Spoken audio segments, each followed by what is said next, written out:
Welcome back to American Agenda. I'm Bob Sellers with Heather Childers. Prince Philip is moving to another hospital today after completing successful heart surgery. They say it's his second move in less than a week, though. The 99-year-old husband of Queen Elizabeth will remain in hospital for a few more days, though. For the latest on the condition of the prince, let's check in with our London correspondent, Ollie Baird. Ollie. A brief statement, as usual, from Buckingham Palace, updating us on the condition of 99-year-old Prince Philip. The palace saying that following the Duke of Edinburgh's successful procedure at St Bartholomew's Hospital on Wednesday, His Royal Highness has been transferred to King Edward VII's Hospital this morning. And the brief statement concludes the Duke is expected to remain in hospital for continuing treatment for a number of days. It was on Monday that he was transferred from King Edward VII's Hospital to St Bartholomew's in an ambulance. St Bartholomew's has specialist cardiac treatment available there of the like that would not be available at King Edward VII's. On Thursday, we were informed by the palace that Prince Philip had undergone what they called a successful procedure for a pre-existing heart condition. He has now spent 17 nights in hospital in total. He was moved back to King Edward VII's Hospital from St Bart's, again in an ambulance. When he was first admitted to hospital 17 nights ago, royal sources told us that he had walked in unaided. It wasn't COVID-19 related. We were at first told about treatment and observation for an infection, and only in recent days that we've had this idea that he's been treated for this pre-existing heart condition. He will, of course, be 100 years old very soon, that birthday coming up in June. Over this period that he's been in hospital, royal engagements for his family members have very much continued. The Queen herself has been very visible indeed on social media channels, carrying out her various remote engagements while her husband has remained in hospital. As I say, 17 nights in hospital now in total, and very much looks like there will be an 18th, 19th and perhaps 20th as well. All right. Thank you very much, Ollie, for the update. Well, we have some great news. A new show is coming to Newsmax. It's called New to the Street, where we will highlight up-and-coming businesses and interview the business owners, making it all happen. And joining us now to talk about it is the host of New to the Street, Janet Alvarez. Janet, very exciting news here at Newsmax, and great to have you with us.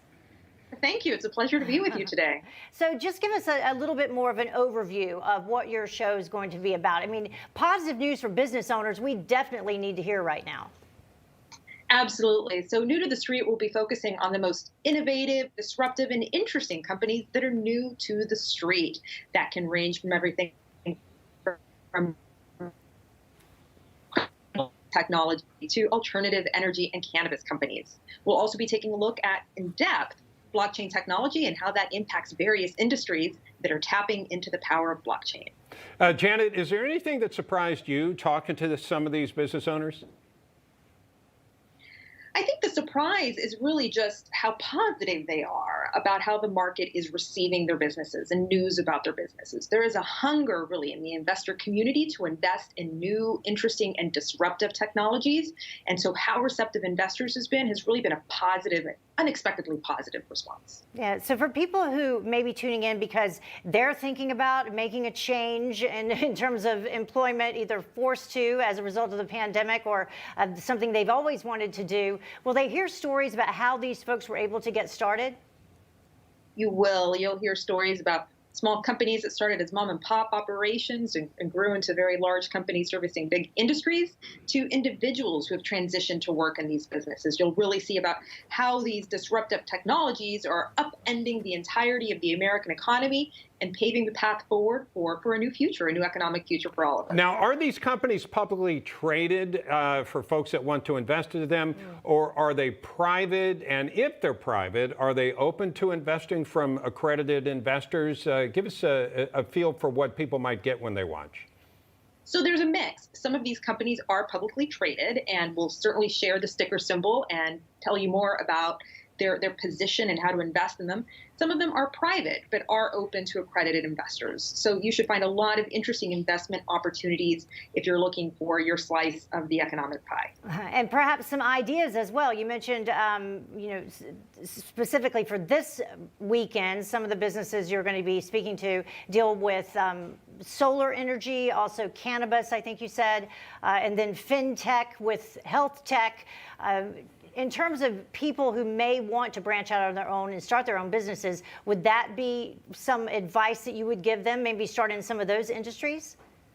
Absolutely. Let's take cannabis as an example. I can't count the number of friends and acquaintances that I know personally who have branched out into the cannabis industry quite successfully.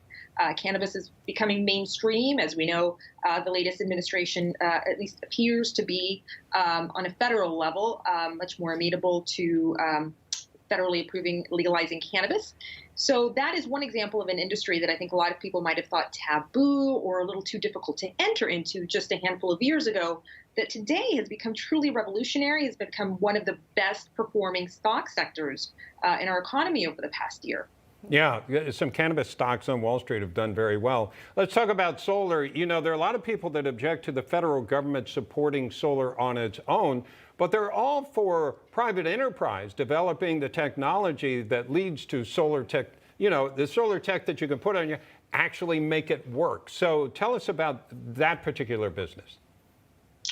So the solar technology business is not a new one. Really, it's been around for decades. But in recent years, it's gained momentum significantly. And you're absolutely right. The private sector is investing tremendously into solar.